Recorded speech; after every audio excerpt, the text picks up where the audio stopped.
Welcome to the Auroville News Podcast, episode 10. Today's episode has been designed in a new format, bringing you a series of short and crisp updates from our community, followed by a longer focus on the environmental changes impacting Auroville. Let's start with a series of quick updates from the last 2 weeks. An emergency residence assembly decision about the appointment of an exit review group was held between 14th and 24th December. The constitution of this unprecedented group was confirmed by the residence assembly, which gives hope for the future. In a major development, the Supreme Court partially stayed the order from the National Green Tribunal, effective till January 2024. With this decision, afforested areas in Auroville are at a huge risk of being destroyed in the coming days and weeks. Documentation is needed. New landowners of the AuroOrchard portion, which was recently exchanged, have started fencing their area. Significant infrastructure supporting the entire farm are affected, and it threatens the entire existence of AuroOrchard.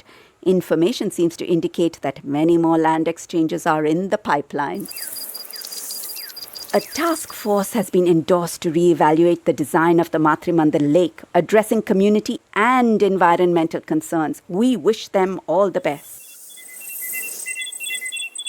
Sadly, the landscape of Auroville continues to change with significant tree cutting and land clearing activities in areas like Anithya, Shambhala, Bliss and Revelation amongst others.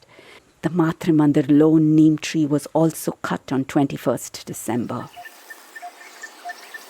Let's take a moment to look closely into the recent tree and land clearing.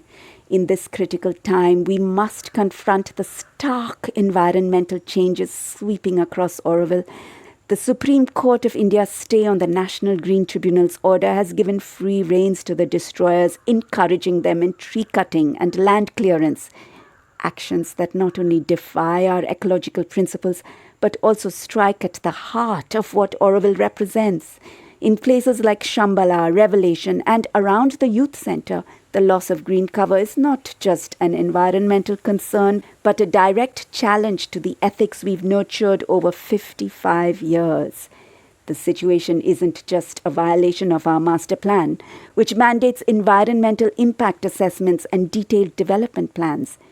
It's a betrayal of the foundational decisions made by the Residents' Assembly of Auroville. Now, more than ever, our response to these acts of destruction must be decisive and powerful. We must not only document these changes, but also actively advocate for a development approach that harmonizes our ecological ideals with the innovative spirit of Auroville.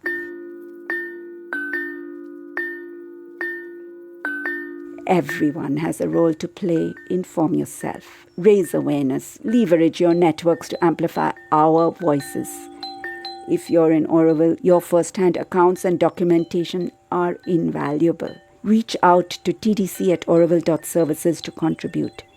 Together, let's reaffirm that Auroville is not just a place, but a living testament to what can be achieved when we unite for a sustainable future.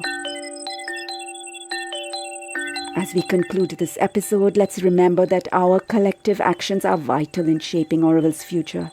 Thank you for tuning in to the Auroville News Podcast. Your engagement can make all the difference.